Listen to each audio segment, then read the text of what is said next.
அவ்வளவு சிறப்பான ஒரு அல்லாஹுடைய ஆலயம் அமைந்திருக்கக்கூடிய இடம்தான் அந்த மக்கமா நகரம். அதை கூறிவிட்டு அல்லாஹ் கூறுகின்றான், முபாரக்கன், அங்கே பரக்க செய்யப்பட்டிருக்கிறது. நாம் ஆழமாக பார்த்தோம் என்றால் அங்குள்ள பரக்கத்துகள் எங்களுக்கு விளங்கும். இந்த ரமதான்ல கூட வளமையை விட மிக கூடுதலான மக்கள் கூட்டம் ஒன்று சேர்ந்ததாக கேள்விப்பட்டோம். எப்படியும் 3 மில்லியனை விட அதிகமானவர்கள் கூடியிருப்பார்கள் என்று கூறுகிறார்கள். அந்த முழு மாதம் தஹஜ்ஜுடைய கியாமுல் லைல் தொழுகை முடிந்துவிட்டு அந்த 1 மணி நேரம் 2 மணி நேரத்துக்குள்ளால அந்த 30 லட்சம் 35 லட்சம் மக்களுடைய ஷஹருடைய முழு தேவையும் பூர்த்தியாகுது. எங்களோட வீட்டில் ஒரு 500-1000 பேருக்குரிய ஒரு ஃபங்க்ஷன் என்றா நாங்கள் வார கணக்கில் ஏற்பாடுகளை செய்வோம். 30க்கும் மேற்பட்ட லட்சத்திற்கு மேற்பட்டவர்களுடைய இஃப்தாருடைய தேவை, ஷஹருடைய தேவை, அது அனைத்தும் எந்த ஆரவாரமும் இல்லாமல் பூர்த்தியாகுது. அதற்கு பின்னால் ஹஜ்ஜில் அதைவிட சிலவேல கூடுதலாக ஒன்று சேருவார்கள். அவர்களுக்கு தேவையான உணவு வகைகள், தானிய வகைகள், காய்கறி வகைகள், மாமிசங்கள், பல வகைகள், எந்த ஒன்றுக்கும் இதுவரைக்கும் தட்டுப்பாடு ஏற்பட்ட வரலாறை நாம் கேள்விப்பட்டதே இல்லை.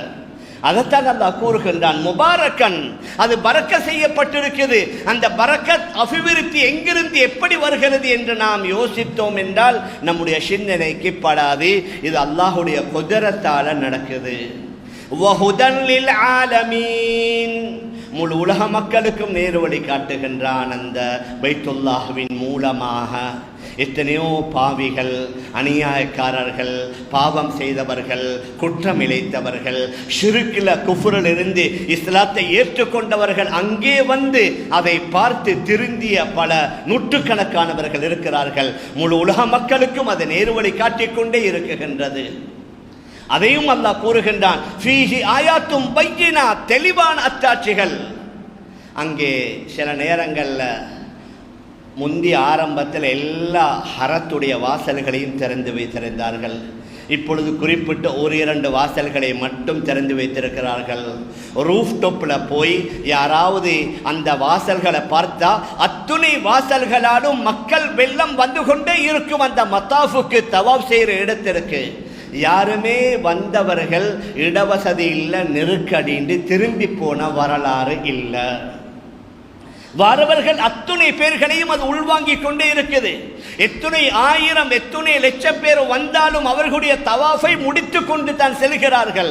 அல்லாஹ் கூறுகின்றான், ஃபீஹி ஆயாத்துன் பையினாத், இவ்வாறு நீங்க பார்த்தீங்கன்னா தெளிவான அத்தாட்சிகள். அதில் உள்ள முக்கியமானது தான் மக்காமு இப்ராஹிம். ஹதரத் இப்ராஹிம் அலைஹி ஸலாத்து வஸ்ஸலாம் அவர்களுடைய பாதம் பதிந்த ஒரு கல். அவர்கள் ஒரு கல்லில் ஏறி பைத்துல்லாவை கட்டி கொண்டிருக்கிறார்கள். அந்த கல்லு முழுகு மாதிரி மாறி அவர்களுடைய 2 பாதங்களையும் தனக்குள்ளே எடுத்துக்கொண்டது. எத்தனாயிரம் வருடம், சுமார் 4000 வருடத்திற்கு மேற்பட்ட காலம், அன்று முதல் இன்று வரைக்கும் அந்த அவர்களுடைய கால்பட்ட பாதம் அப்படியே இருக்கிறது.